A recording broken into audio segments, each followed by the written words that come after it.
Tengri hurled silence across the Alatu. This was not death. It was the price of speaking with the sky. But the ancient Bakshy knew a version of that conversation.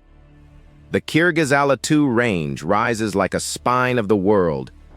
Here, between the Chui Valley and the Tian Shan, the boundary between Earth and Tengri thins to the width of a drumbeat. The mountain called Alatu means Motley Mountains in the old tongue, named for the white peaks flashing against green slopes. Every stone held a Tian, a soul. Every ridge was a path where spirits walked. The Bakshy, the shamans of the steppe, knew this truth better than any Kagan. To reach the sky god, a man had to climb toward the sky itself. The Bakshy ascended the Alatu slopes, carrying nothing but a drum of goat hide and a fire stick. At the tree line, they stripped off their felt cloaks and painted their faces with ash and ochre. Higher still, they called it the White Peak, A2, the purest point between the human world and the realm of Tengri. The rhythm was not music. Each beat traveled upward through the clouds, past the stars, into the silent throne of the eternal blue sky. They called on Umai, the mother goddess, to guide their spirits. And if Tengri willed it, the sky would answer. On the highest ridge of A2, a Bakshy named Tölögön once drummed for 3 days without food or water. His voice cracked until it became a whisper, then a rasp, then silence. The other shamans who accompanied him later said that on the 3rd night, the fire on the altar did not flicker. It froze mid-dance, as if time itself had been pinned to the mountain. His arms spread wide, his head tilted back until his throat faced the stars. When he spoke, the voice was not his own. It came from everywhere at once, from the stones beneath him. The voice said, "You have climbed high, son of the steppe." His tongue had turned to stone. They tumbled down the scree slopes, tearing their hands on the sharp schist, bleeding into the moss. They told the elders in the valley that Tölögön had been taken. The elders built a fire and said nothing. A Bakshy, who spoke to Tengri directly, could never return to the land of the living. For 7 years, Tölögön's family left offerings at the base of the White Peak. Wool from a newborn lamb, a single eagle feather, and every year, when the snow melted, they found the offerings untouched except the feather, which was always gone.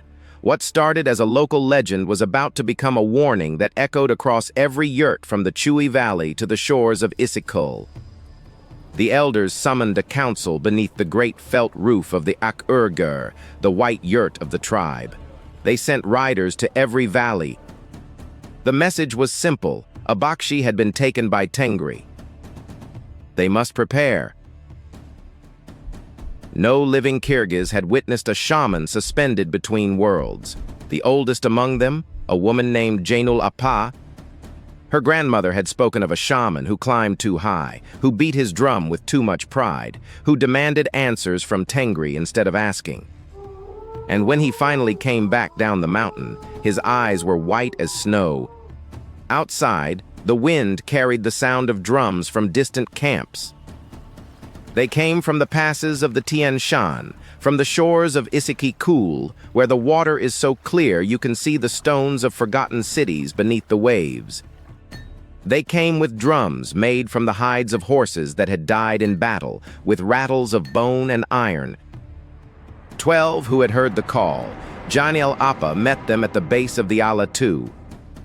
She was old, older than anyone could remember, but her eyes held the fire of a woman who had seen the spirit world and returned.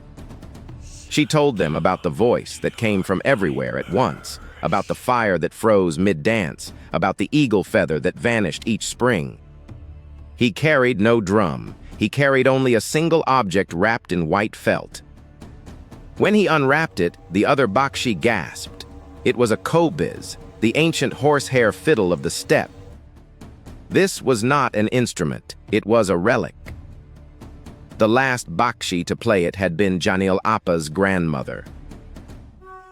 But the Kobyz speaks to the spirits of the mountain itself. If we cannot reach the sky. Her hands trembled, but not from age. She had not held this instrument in 60 years. Now, in the shadow of the Ala-2, with a Bakshy trapped between worlds and the sky god waiting for an answer, the 12 Bakshy formed a circle around her, their drums silent for the first time in days. She drew the wolf-gut bow across the strings. The note carried upward, not like a drumbeat that strikes and fades, but like a cry that refuses to die. It climbed the slopes of Ala-2, past the tree line. On the mountain, something stirred. The Bakshy felt it first in their bones. The stones beneath their feet began to hum. The wind, which had been dead still, rose in a single breath. Erkin, the scarred Bakshy who had brought the Kobyz, fell to his knees.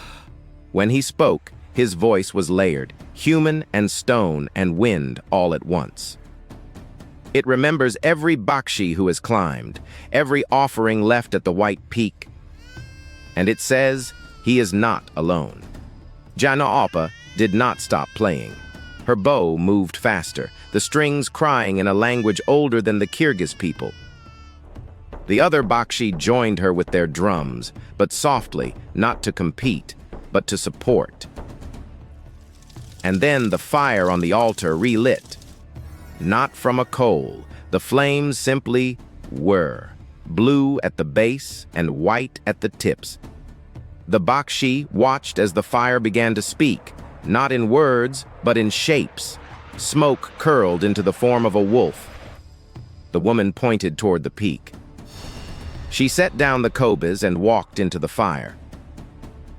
They reached for her, but their hands passed through her body as if she were made of smoke. They lifted her, carried her upward, spinning her toward the white peak like a leaf caught in a current. She closed her eyes and let the mountain take her. When she opened them, she stood on the ridge where Tölögön had been frozen for 7 years. But he was not frozen anymore. He turned to face her, and his eyes were not white. He spoke, and his voice was the same layered thing that had spoken through Erkin. The mountain told me. Janyl reached out and took his hand. His skin was cold as ice. Behind them, the fire that had carried her flickered and died. The 12 Bakshy below watched the smoke rise.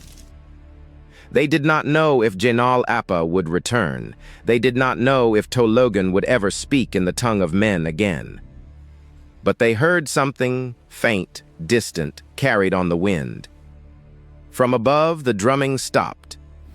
The 12 Bakshy below the white peak lifted their heads as one, feeling the shift before they understood it. The silence that followed was not empty.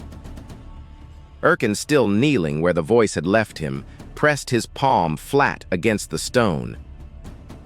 The mountain had fallen still, as if holding its breath.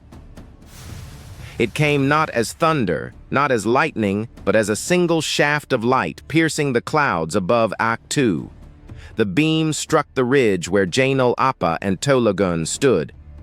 The Bakshy shielded their eyes. The horses in the valley below stamped and whinnied. Every eagle circling the peaks let out a cry at once, their voices merging into a single note that echoed across the Tian Shan. When the light faded, Janyl stood alone on the ridge. Tölögön was gone. She descended the mountain without speaking. The Bakshy met her at the tree line, their drums silent, their faces wet with tears they could not name. The flames were gone now, but the stones were warm to the touch. She turned to face them, and when she spoke, her voice carried the same layered quality that had come from Erkin. Tölögön was not taken, she said. The mountain does not trap those who climb with pure intent. He stands now among the spirits of the Ala-2, a guardian of the passes, a voice in the wind that guides lost travelers home. She held up her hand. "This is the last offering," she said.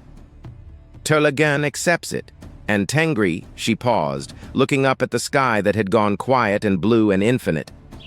They did not need to. They gathered their drums, their rattles, their staffs. But before they left, each one touched the altar stones. Each one left a single offering, a strand of horsehair. And each one carried away a story that would be told around fires for generations to come. She built a small yurt at the tree line, where the air still carried the memory of the Kobyz's cry. Travelers who passed that way spoke of an old woman who played a wolf-gut fiddle at dusk. They said that on still nights, if you listened closely, you could hear a second melody answering from above. Their white peaks still flash against the Kyrgyz sky, and somewhere on those slopes, between the scree fields and the stars, the mountain remembers. And the drumbeat never truly fades.